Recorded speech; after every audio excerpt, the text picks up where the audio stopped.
જોઈને જ ઓળખી નાખ્યા છે કે આ તો બાળકોના મસ્તક છે, આ પાંડવોના મસ્તક નથી. હા, આટલો જ્ઞાની દુર્યોધન.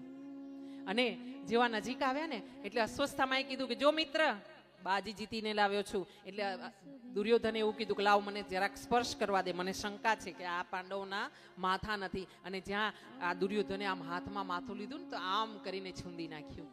હા, અને ત્યારે એને કીધું અરે અભાગ્યા, તે તો મારા કુળમાં દીપક કરવા વાળો ને અમને છે ને આ પિંડ દેવા વાળાને મારી નાખ્યા, ક્યાંય અમને પાણી દેવા વાળા ન બચવા દીધા. તે તો આ તો ખોટું કર્મ કર્યું. તે તો અમારા કુળના નાના નાના બાળકોને મારીને આવ્યો છે તું તો. હા, તને આટલો બધો હરખ? તે ખોટું કર્મ કર્યું છે ને. આમ જ્યાં એક બાજુ પહેલા જોયા કે 5 મસ્તક છે, પાંડવો મરી ચૂક્યા છે, બીજી બાજુ એને લાગણી થઈ કે અરે મારા કુળમાં તો દીપક પ્રગટાવવા વાળું કોઈ ન રહ્યું. અને આમ 2 લાગણી ભેગી થઈ અને દુર્યોધને પોતાના પ્રાણ છોડી દીધા છે. બોલી કૃષ્ણ કનૈયા લાલ કી.